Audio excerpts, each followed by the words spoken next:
need a commodity board to address the current volatility in agricultural prices? Or are we also just making noise where there's no problem?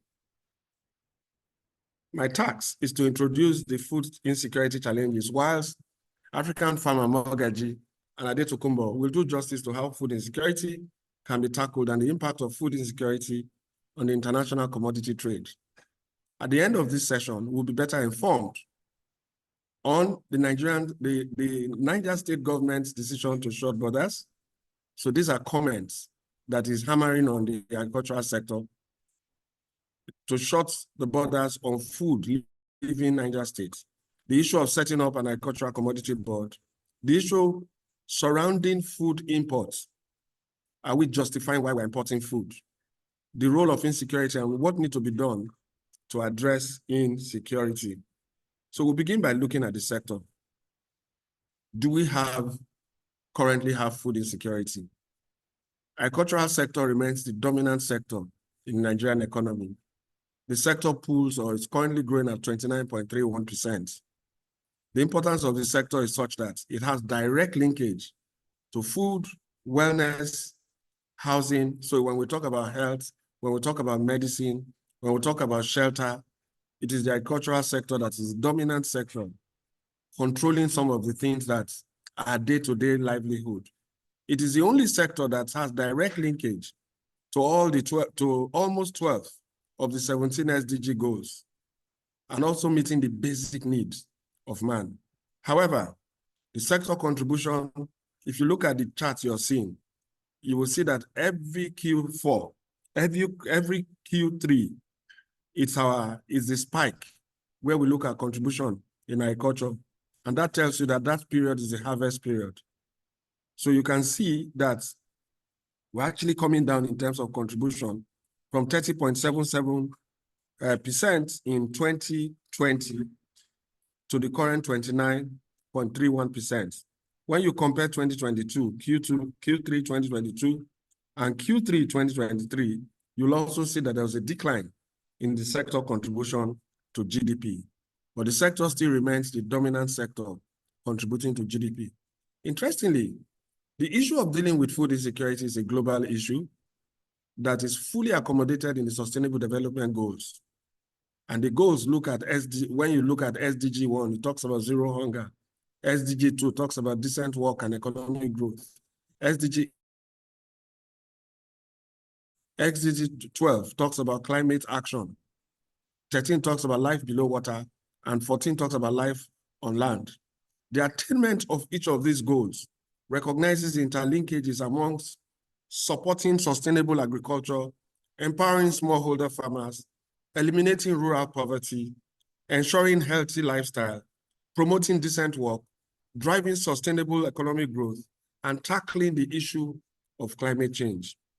Lack of policy direction to address these issues create productivity shortfalls and food insecurity challenges. For example, last year, when you look at a major cash crop that Nigeria is struggling to produce and struggling to export, is the cocoa value chain.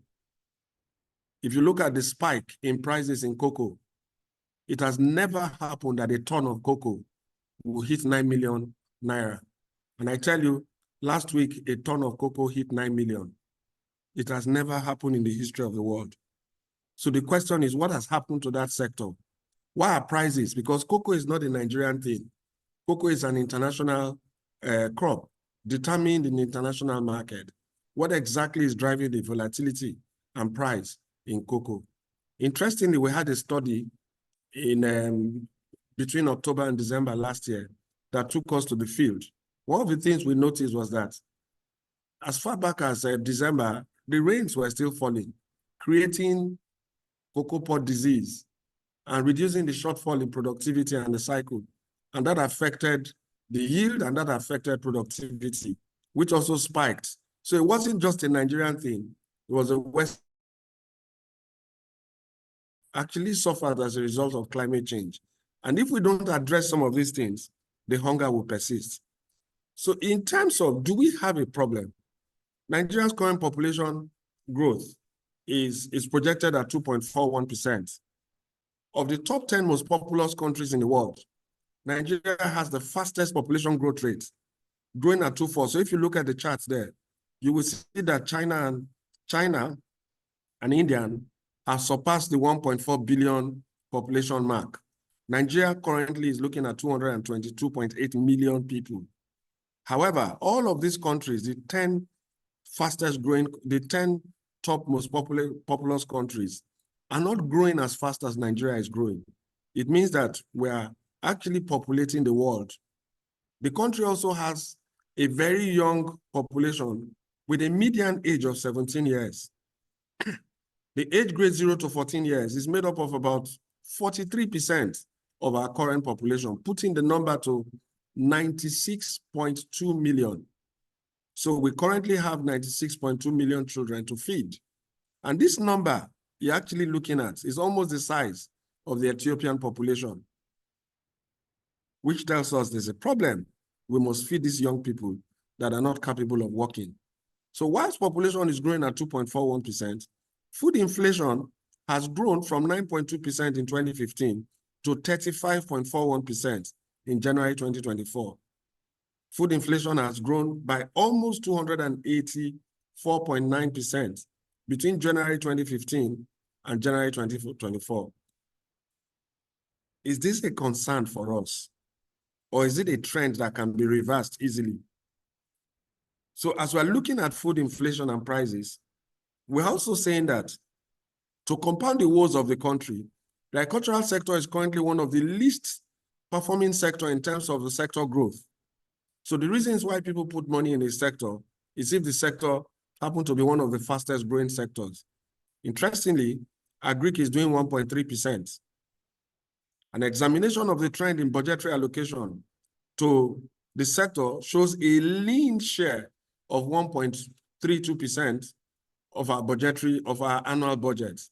The poor budgetary allocation to Nigeria's agricultural sector cannot address the issues relating to mechanization, rehabilitation of irrigation facilities, dam, storage, logistics, and research and development costs. This trend has largely affected productivity in the sector. The greatest challenge today is banditry, kidnapping, and high incidence of rape, and also theft, outright theft of farm produce. Today, we have scarcity of produce, and very few farmers directly engage in direct farming. For all of them are running for safety. The current trend is seen in the price movement of agricultural commodities in the last 5 years. So the narrative is, are we in trouble? Yes, we are in trouble. If you look at the prices, so recent trend in the price of basic agricultural commodities, the trend shows almost all agricultural produce rose by more than 200% between 2020 and January 2023. The question is, how do we address the volatility in prices? Can the government address it? So if we take egg, you can see one egg used to cost, in January 2020, it used to cost 39, approximately 40 naira for one egg. That same egg today has actually gone up to above. So if you look at today's price, and you look at the crate of egg that is now selling for 3,500 as of today, this data does not tell us what is happening today. But this data captures up to January 2024. So if we look at February, it has gone up above 110 naira for one egg. If you take bread, the price of bread has also risen above 855. As at the time they compiled this data, it ended in January. Today's price is that bread is now selling for between 1,000, the same bread, 500 grams, is now selling for 1,100, between 1,100 and 1,300. What this tells us is that if we take all these prices, we have seen between 250 and 280% rise in price of basic agricultural commodities between 2020 and 2024. So I capture them. If you look at rice, today's value is telling us that local rice as of today is selling for 87,000 naira per bag, between 85 and 87,000 per bag, per 50 kg bag. So this data is showing us 1 kg. Gari has also risen beyond what you're seeing here. Maize is so complicated because maize affects the poultry farmers and those who are producing broilers. Maize actually affects them. Today, we're having a challenge in terms of the big time players in the maize value chain. And we're hearing what all the likes of Olams are trying to do in that space. If you take palm oil, it is so volatile that a 5 kg, a 4-liter jerry can of palm oil is now sold for 5,000 naira. And remember, it started rising from 479 per kg per liter in 2020. And this is where we are today. Question: do we have food insecurity problem? The answer is yes, we do have a problem. And the problem is likened to sitting on a keg of gunpowder. How can the problem be addressed? Will the much talked about commodity board address the problem? Is the government moving in the right direction? How do we introduce price control measures in a market that the government has failed to address the pre-upstream and the upstream challenges? The masses are angry and hungry. And like the saying goes, a hungry man is an angry man. We just have to act fast. But then the bigger and broader question remains, how do we address the current challenges that we are seeing? Inflation is not a monetary phenomenon. When you look at food inflation and real inflation, food inflation has actually surpassed our real inflation. Our current inflation statistic says prices have risen about 29.9%, while food inflation is above 34%. What is this telling us? And the government is using interest rates to fight this same inflation. But we all know that inflation is not a monetary phenomenon when it comes to Nigeria. Inflation is driven more by structural rigidities. And by structural rigidities, I'm now putting on my hat as an economist, not the hat as an agribusiness facilitator. Inflation is not a monetary phenomenon in Nigeria. Inflation is a combination of monetary and structural rigidities. By structural rigidities, we're looking at all the non-state actors that are fueling prices. We're looking at farmers that cannot go to farm. We're looking at scarcity that is as a result of banditry. We're looking at communities where the youth have actually taken off. You won't find them. So if you have a farm and you need farmers to work for you, you cannot find those farmers. You can't find farm hands. Everybody has taken off because there is debt in going to the farm. So we have a unique problem. And this problem borders not on addressing using central bank monetary policy to control inflation and believe that will solve the problem. It goes deeper than that. It runs deeper than that. We have logistics challenges. We have water issues, irrigation issues. We have seed and commodity issues. We have land issues. Now, these are real pre-upstream problems that the government and all stakeholders need to come together to say, how do we address these problems so that farmers can go back to farm, people can produce, and so we'll stop chasing shadows. I'm going to stop here because the other team members will have to talk about this sector so that we can discuss together. Thank you very much. Thank you very much, Dr. Kelikume, for that overview. Thank you so much for speaking about the current situation. So next on our agenda is Ms. Adetokunbo Adewoyin. If you found value in what Doctor said, please give him a high five, a thumbs up, or an applause, or a heart. I'm giving him a heart because I love what he said. So let me look for my... So I want to give him a here. Thank you. Please, let's give him a heart. Show Doctor some love. He's been teaching all day and he's still graciously agreed to the Year Day. Let's show some love. I thought this must not be an academic exercise. Let's have some lively moments today. Nigeria too hard, make me lighten and small. Good. So the next speaker is ready, Miss Adetokunbo Adewoyin. I'll give you a brief bio of Miss Adewoyin before she starts sharing her screen and makes her presentation. Adetokunbo Adewoyin is the principal consultant of Fortress 20 Global Limited, a leading trade and exports management consulting firm in Nigeria.